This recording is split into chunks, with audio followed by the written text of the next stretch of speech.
Una sentencia que yo creo es además histórica y también yo diría que es orientativa, que es hacer docencia, porque implica por primera vez en la historia del Perú un pronunciamiento firme que trata de buscar que no solamente la defensa de los derechos fundamentales sea el norte, sino también que los pactos contractuales se suscriban sobre la base de la licitud. Estamos aquí junto a Gustavo Gutiérrez Tixe, magistrado del Tribunal Constitucional. Bienvenido a los estudios de Exitosa, magistrado. Buenos días, Karina. Gracias por la invitación. Ha habido muchísimas reacciones y sobre todo el comunicado de la misma Rutas de Lima que dice la referida sentencia, la sentencia del Tribunal Constitucional es arbitraria y vulnera manifiestamente los derechos de Rutas de Lima bajo el contrato de concesión, la Constitución peruana, las leyes y los tratados internacionales, los resueltos por el TC, también sienta un precedente jurídico nefasto para todos los inversionistas y titulares de concesiones que han apostado por invertir sus recursos en el Perú, pues genera un clima de inseguridad jurídica. Ustedes han en realidad vulnerado todo el Estado de derecho, la tranquilidad jurídica de un contrato de concesión. Bueno, nosotros creemos de que este comunicado forma una expresión de esta empresa que intenta, entiendo, tratar de defender sus intereses económicos. Lo cierto es que el Tribunal Constitucional es un intérprete de la Constitución y un aspecto que debe quedar claro en toda la comunidad nacional es que los derechos que están contemplados en la Constitución, ninguno es absoluto, ni siquiera la vida, porque existe la pena de muerte. La pena de muerte existe por traición a la patria. Ni siquiera la libertad, porque existe la prisión preventiva. Entonces, un contrato también está sujeto a límites, y los límites están básicamente en la prohibición del abuso del derecho. Es decir, que a través de la celebración de un pacto contractual, lo que se firme termine siendo o transgreda los derechos de las demás personas o se haga bajo acuerdos totalmente ilegales que lesionen el interés público y ciudadano. Es lo que ha ocurrido en este caso, donde la empresa y los funcionarios del Estado han pactado contraviniendo reglas trascendentales para el buen gobierno y sobre todo la ética pública, realizando presuntos actos delictivos y celebrando un contrato a sabiendas de que no había o no existían vías alternas en esta ruta de Puente Piedra, pero por otro lado, entregando sobornos a partir del cual el propio contrato como tal se ha tornado en irregular porque contiene un pacto ilícito. Las empresas que han invertido en el Perú y que lo han hecho correctamente, que no están sujetos a actos delincuenciales, etcétera, tienen toda la certeza jurídica en nuestro país y así lo ha demostrado el Tribunal Constitucional y el Poder Judicial. Pero situaciones como esta, yo diría que no es justificable y es inadmisible tener que ejecutar este tipo de contratos cuando es manifiesta este tipo de lesiones que se han dado en el caso concreto del peaje de Puente Piedra. Hablando como si ya hubiese una sentencia. Yo estoy de acuerdo porque hemos investigado, hemos escuchado también la declaración de Susana Villarán diciendo que a ella la coimearon, diciendo que ella recibió dinero. Hay una declaración de Odebrecht diciendo que dio el dinero. Está clarísimo y no sabemos por qué no hay una sentencia, pero usted está hablando como si ya hubiese una sentencia, que son contratos corruptos. ¿Bajo qué argumento usted dice eso? Porque ya hubo una Hemos señalado que es presuntos actos de corrupción que se han evidenciado de manera objetiva, como cuando se dio, por ejemplo, el video Curi Montesinos, como cuando se dieron muchos hechos donde hay una objetiva manifestación y un acto potencial. Definitivamente no es un hecho absolutamente manifiesto en tanto en cuanto no existe un pronunciamiento del Poder Judicial. Por eso que la sentencia, lo que hemos señalado de manera unánime, es la suspensión del cobro del peaje hasta que el Poder Judicial determine fehacientemente si es que ha habido o no ha habido un hecho delictivo de por medio. Y ese sea el insumo necesario para que el Estado pueda defender los intereses en un eventual conflicto arbitral. Entonces, el hecho de que uno manifieste lo que hemos podido visualizar, lo que los componentes o los elementos nos pueden evidenciar de lo potencial que ha habido, es un acto sustancial. Así, por ejemplo, se impone una prisión preventiva. Así, por ejemplo, se imponen medidas restrictivas. Se imponen esas medidas porque hay una potencial visualización de un hecho ilegal. En el caso lo hay. Pero en el mismo contrato no había una salida. No hay. Por eso es que se suspende, no se anula. Explíqueme bien eso. Yo estoy absolutamente segura de que se tenía que buscar una salida porque para mí es un contrato corrupto también. Pero dígame, yo tengo que recoger lo que dicen la otra parte y también algunos abogados. El contrato no dice que hay solamente una salida, el arbitraje. No, por eso vuelvo a decir. La empresa y en realidad gran parte de un sector nacional han venido generalizando una opinión frente a la comunidad que ha tergiversado una categoría constitucional, pretendiendo, por ejemplo, que un contrato está sujeto solamente a un arbitraje, que un contrato no puede lesionar un derecho fundamental, que un contrato no puede lesionar un derecho a la libertad de tránsito. En el caso concreto de este contrato, hay una lesión a un derecho fundamental que es a la libertad de tránsito.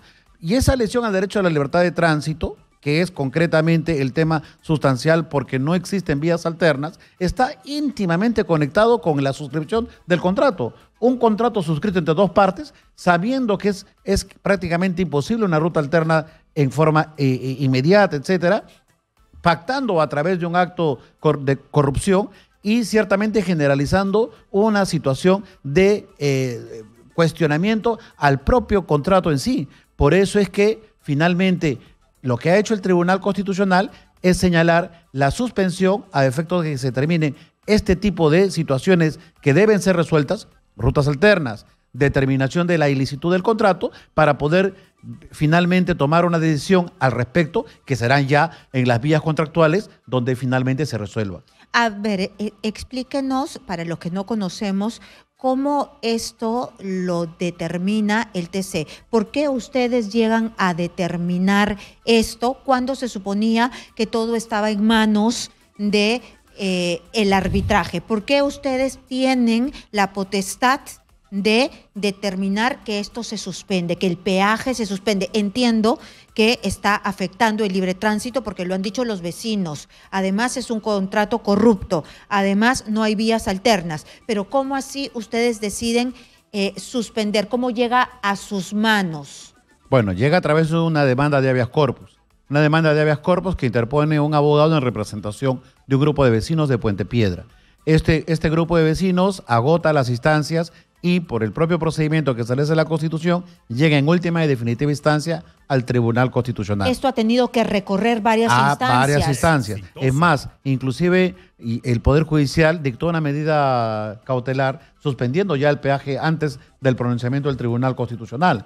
El Tribunal Constitucional lo que ha resuelto finalmente, cuando ha llegado a conocer, es que sí, en efecto, existe una vulneración a la libertad de tránsito por no haber vías alternativas que puedan generar una suerte de libertad de locomoción de los vecinos, sobre todo de Puente Piedra, pero además guarda una evidente conexión con el origen de este acto, que es el contrato, el acuerdo contractual. Ese acuerdo contractual, el Tribunal Constitucional interviene, repito, porque ha sido suscrito anulando la libertad de tránsito y habiendo una potencial ilicitud a través de pactos que se han objetivado en los medios de comunicación, donde manifiestamente se han señalado que han habido coimas de por medio. Y además es una sentencia que yo creo es además histórica y también yo diría que es orientativa, que es hacer docencia, porque implica por primera vez en la historia del Perú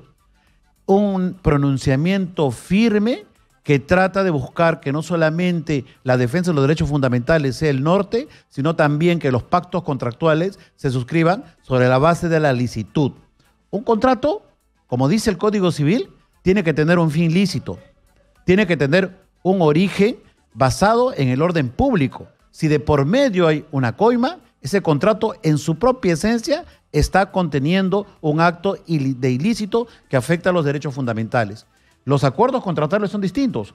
Si es que, digamos que el tribunal arbitral tiene que resolver si es que la empresa debe cobrar más, debe aumentar el costo del peaje, debe colocarse puentes, debe darse las condiciones de parte de la municipalidad para poder darle terrenos adyacentes. Esos son temas contractuales. Pero lo que no es tema contractual, de ninguna manera, es cuando hay una anulación de los derechos fundamentales, como ha habido en el presente caso.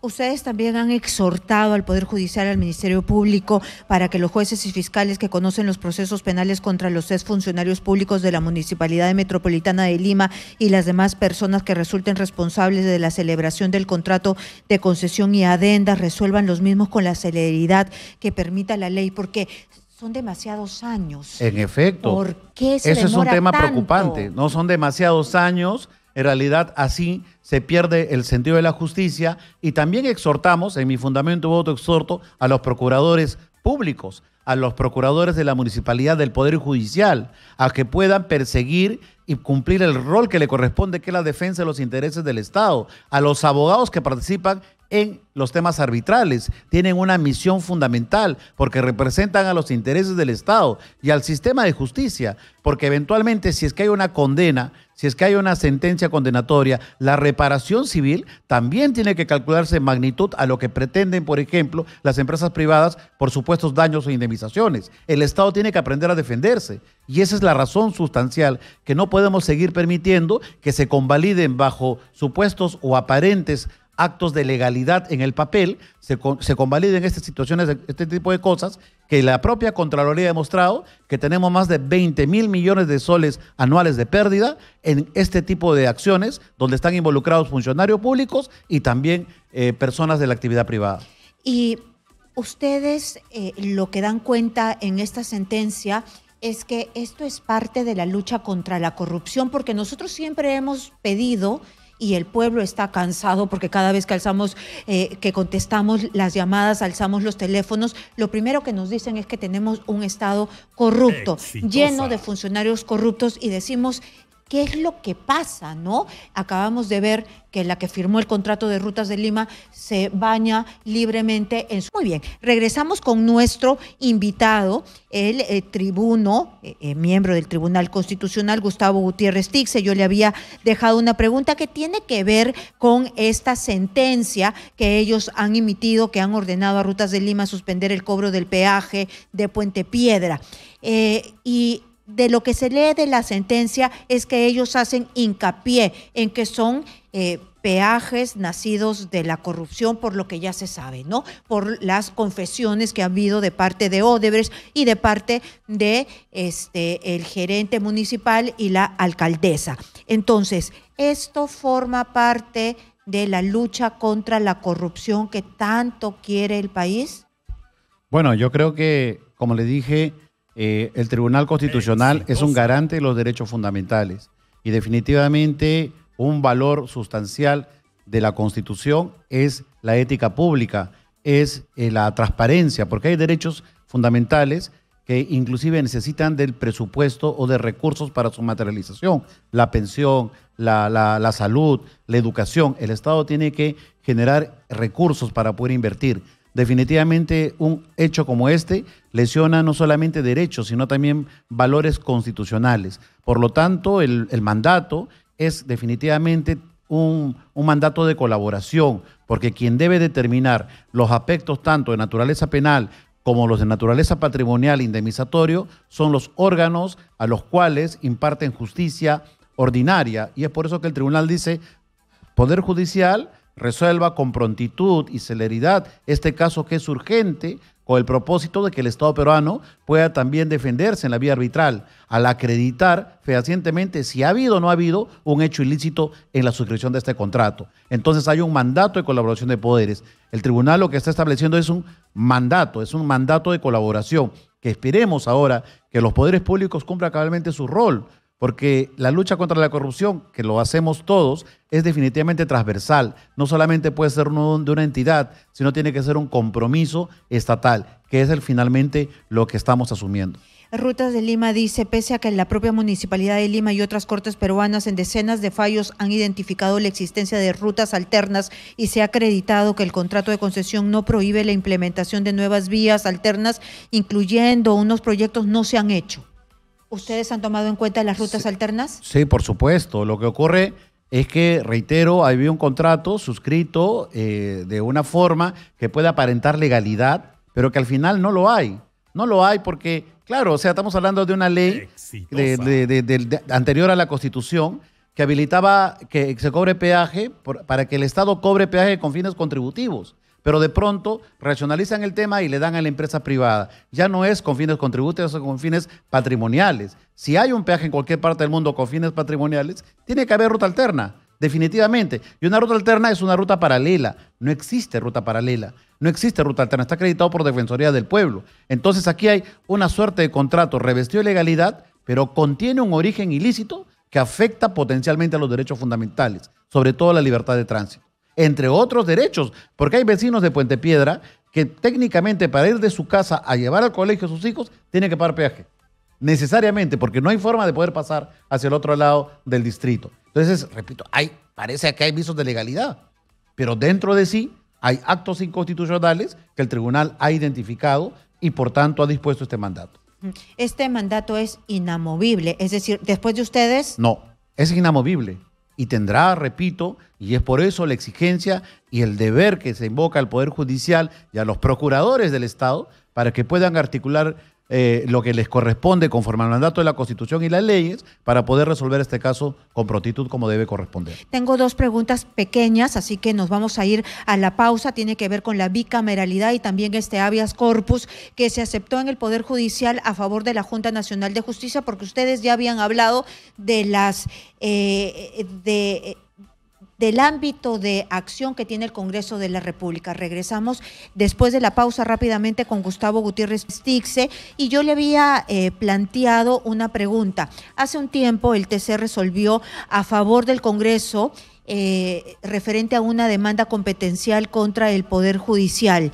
Y esto era porque se había determinado una cuestión sobre la elección del Defensor del Pueblo, también contra la SUNEDU y si no recuerdo mal, sobre el Jurado Nacional de Elecciones. Entonces ellos dijeron de que se dejaba en stand-by todo lo que podía hacer el Poder Judicial, se retrotraía porque eran competencias exclusivas del Congreso de la República.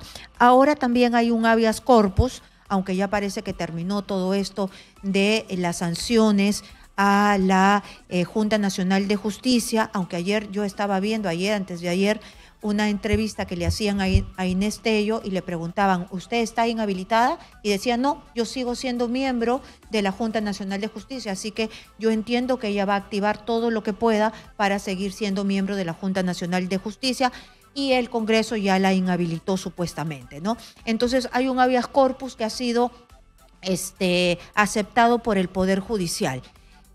¿Cómo se puede interpretar? ¿Es exclusivo, una tarea exclusiva del Congreso, lo que ha hecho en torno a los miembros de la Junta Nacional de Justicia? Bueno, es un tema en trámite que en estos casos pues a nosotros los magistrados nos dificulta pronunciarnos porque un habeas corpus eventualmente puede llegar al Tribunal Constitucional y tenemos que emitir una decisión. Pero lo que sí podría decirle es, primero, que todos los habeas corpus se admiten a trámite, todos. O sea, es una regla que establece el Código Procesal Constitucional que alguien presenta un habeas corpus tiene que admitirse a trámite, ¿no? Entonces, eso es lo que ha pasado en este caso. Pero por otro lado, el Tribunal Constitucional ha dictado una sentencia donde señala que las decisiones políticas que desarrolle, por ejemplo, los actos parlamentarios, no están sujetas a un control del Poder Judicial, salvo que haya una afectación a un derecho fundamental. Las decisiones políticas. Sí. Entonces, las votaciones son decisiones políticas. Sí, por supuesto. El Parlamento es un órgano político. Entonces esta es una decisión política. Salvo que haya una afectación a un derecho fundamental con incidencia directa en la persona. Cosa que tendría que acreditarse y tendría que probarse. Eventualmente, el juez del Poder Judicial tendría que hacer una valoración de si es que está discutiendo una afectación a un derecho fundamental, de lo contrario tendría que declarar improcedente la demanda. Si es que no lo hay, entonces podría sostenerse una litis que podría llegar eventualmente al Tribunal Constitucional.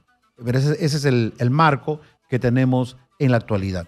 Pero ciertamente, sí, también te podría decir que si la señora ya no es miembro, porque ya hay una resolución que la ha inhabilitado, que ya está en el periódico, porque etcétera. Ella dice que sí Pero es ella miembro. está en todo su derecho de poder decirlo. activar los mecanismos procesales para poder ella cuestionar dicha medida, Pero, plantear su habeas magistrado, corpus, etcétera. Eso sí puede. Usted me dice que ella está en su derecho, pero ella se ha presentado como miembro de la Junta Nacional de Justicia. No, por eso. O sea, ahorita con la resolución publicada, cualquier funcionario, por más de considerar arbitraria una medida, un funcionario que puede ser destituido, un funcionario que puede ser separado de un cargo, si hay una resolución formalmente emitida por un órgano de poder, técnicamente uno está en esa situación.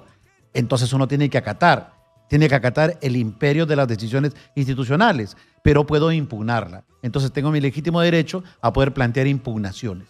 Una de ellas, lo dice el código, en el caso de la afectación del debido proceso, entiendo, podría ser un habeas corpus, podría ser un amparo.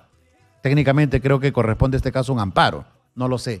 Pero, repito, también el juez tendrá que utilizar las decisiones del Tribunal Constitucional como máximo intérprete de la Constitución, que ha dicho concretamente a casos como este que no cabe cuestionar las fórmulas políticas de los mecanismos de control, sino básicamente la afectación que pueda haber a un derecho fundamental. Pero dígame, ¿cuál es el derecho fundamental que se le podría estar afectando? Porque ella lo que ha dicho es que se le está discriminando por la edad o sería su derecho al trabajo.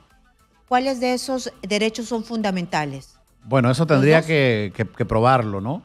Probarlo porque el tema, repito, estos cargos como por ejemplo el de quien habla, están sujetos a un control también político, es decir que mañana el Congreso con una votación que establece el reglamento podría separarnos del cargo, ¿no? O sea, hay una expectativa laboral, podría verse cortada, o sea, no opera, por ejemplo, en estos casos técnicamente una figura como esa. Años pero definitivamente habría que probar. ¿Por cuántos años? ¿Por 7? Por 5 años. Por 5 años. Sí. Es decir, usted juramentó por 5 años, pero ¿lo podrían sacar antes? Sí, por supuesto. Podrían plantearme un antejuicio, un juicio político, etcétera, ¿no? Como de hecho ya han planteado algún momento al colegiado. Y el poder de contrapeso, en nuestro caso, lo tiene el Congreso, que es el órgano que puede separarnos del cargo, inclusive antes de culminar los 5 años de nuestro periodo. Una última pregunta, por favor, magistrado. La bicameralidad. Se ha dicho de que como... Y esto es algo constante, ¿no? Y yo no sé, porque hay varias voces también que dicen que cuando se hace un referéndum no puede ser para siempre, ¿no? En el referéndum se dijo no a la reelección, no a la doble cámara, y ahora ya ha quedado planteada por reforma constitucional la bicameralidad. ¿Esto se puede hacer a pesar del referéndum? Sí, por supuesto. O sea, casos como, por ejemplo, la bicameralidad requieren de un alto consenso, ¿no? No es una tarea fácil. Ciertamente, yo recuerdo que desde el año 2000, desde que salió Fujimori, se viene discutiendo el retorno a la bicameralidad. Han pasado 24 años y sorpresivamente el Parlamento ha logrado poner ese consenso de un debate que no ha cesado permanentemente. Si usted ve desde el año 2001, proyectos de ley sobre retorno a la bicameralidad, todos los años y casi todas las bancadas. Entonces, la fórmula constitucional es que no se pueden debatir reformas dentro de un periodo anual de sesiones, dentro de un periodo legislativo, pero una vez agotado, pueden volverse a plantear, ¿no? Eso entiendo que es lo que ha ocurrido, y bueno, lo que sí podría dar lugar eventualmente, como ha ocurrido en otros casos, es que Grupo de Ciudadanos pueda interponer demandas de inconstitucionalidad contra lo aprobado por el Tribunal Constitucional, aprobado por el Congreso de la República. Y tendría que llegar nuevamente al Tribunal Constitucional. Muy bien, muchísimas gracias por estar aquí explicándonos estos temas y sobre todo el tema sobre la suspensión, es una suspensión del cobro de los peajes en Puente Piedra. Muchas gracias al magistrado Gustavo Gutiérrez Tixia que ha estado aquí.